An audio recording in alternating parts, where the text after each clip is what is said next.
वकार साहब,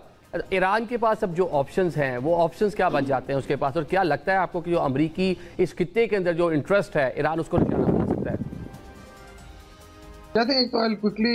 tell कि जो मिलिट्री सिचुएशन थी ईरान और इजराइल में, उसमें जो according to American expert colonel Macgregor और स्कॉट इटवुड में, बाकी तो वेस्टर्न मीडिया साहब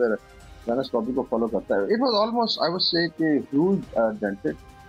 स्मैश तो नहीं कहना चाहूँगा लेकिन बहुत ज़्यादा 4-5 बेस से बड़े, वहाँ से भी आईएफ फ्लाई नहीं कर रही है, साइप्रस से कर रही है, ग्रीक साइप्रस से वाइजमैन सेंटर को बर्बाद किया गया। फिर उसके बाद आई थिंक आज भी तल अवीव पे अटैक्स हुए। तो ये था कि जो ऑरा था, mainly dent was not on military capability but the aura of hegemony of Israel, इसको बहुत बड़ा डेंट पड़ा था, और ये आई थिंक अमेरिका को रिस्टोर करने आया है। नंबर 2, इनका डेफिनेटली रिजीम चेंज का एक पुराना एजेंडा है, उसकी बड़ी I think I would say importance पे काम होता रहा। कुछ आई थिंक रडार भी थे ईरानी बैंक्स में जो फिर सामने है, उनको भी स्मैश किया जा रहा है। अभी आ जाते हैं ईरान की, लेकिन जो भी आप रजीम चेंज की बात कर रहे हैं, ईरानी आज जो अमेरिकन है वो कह रहे हैं रजीम चेंज, ईरानी बड़े अच्छे लोग हैं, बेहतर है, उनकी हमें लीडरशिप से कोई मसला नहीं, जो हमने अहदाफ हासिल करने थे न्यूक्लियर साइट्स वो हमने कर लिया, अब हमें ईरान से कोई मसला नहीं। आज इस नोयत के बयान आए हैं कि रजीम चेंज, लेकिन इसमें देखें, हाँ इसमें ट्रम्प का भी जस्ट पास के जो टर्म्स में जो 14 डेज दिए थे उसने, लेकिन 2 दिन उसको आना पड़ा। लॉट ऑफ देखें, एक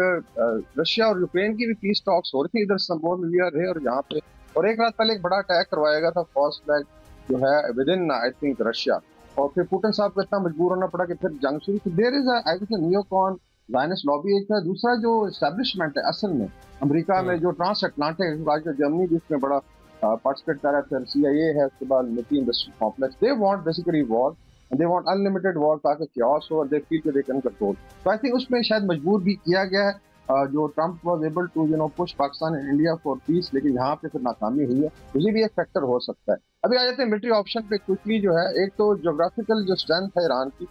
उसको लोग टाइम नेगेट करते हैं, double the size of Pakistan, it's almost 70% mountainous, 2 बड़े रेंजेस हैं, इसमें अल्बर्ज माउंटेन है ऊपर, नीचे फिर आपके जरगोस माउंटेन है जो गल्फ को कंट्रोल करता है। मिसाइल सिस्टम उसके अंदर टक्ड इन है,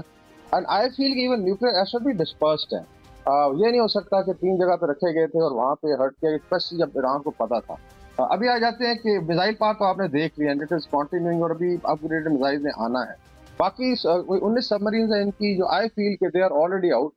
जो मेडिटेरियन में हो सकती हैं, रेड सी में, और फिर नॉर्थ अरेबियन सी और इंडियन ओशन में, जहाँ से they can strike any time. फिर आ जाता है जो उनके टेंटिकल्स हैं, जो फील्ड में आप कह लें हुतीज हैं, यमन में दंजब अंसारुल्लाह, और इनको then you come to Kataib Hezbollah in Iraq, जहाँ पे अमेरिकन बेस है, जहाँ पे अटैक का खतरा है कि फिजिकल असॉल्ट होगा इन्फेंट्री की तरह। फिर सीरिया में कुछ एलिमेंट्स रह गए, then is Hezbollah in Lebanon which is down but not out. और फिर इनकी आई थिंक जो लैंड फोर्सेज हैं 6.5 lakh, then you have something like 2.25 lakh IRGC है, फिर एक बसीज की एक फोर्स है इंटरनल सिक्योरिटी करती है 25 से 30 लाख का। तो it's a huge I would say regime का जो स्ट्रक्चर है। ऑप्शन में आई थिंक स्टेट ऑफ हॉर्मज पे हम पहले बात करते रहे, पार्लियामेंट ने अप्रूवल दे दिया, आई थिंक सुप्रीम लीडर ने डिसाइड करना, जो मींस अगर वो शट डाउन करते हैं तो चोक्स 25-30% ऑफ ग्लोबल फाइनेंस। अच्छा, ये बड़ी अहम है, इसके ग्लोबल जो इकॉनमी है उसके ऊपर असर पड़ेगा, और क्या ईरान इस ऑप्शन के ऊपर डेफिनेटली पार्लियामेंट ने कह दिया है, अगर जाएगा तो इसके असरात कॉन्सिक्वेंसेस क्या होंगे?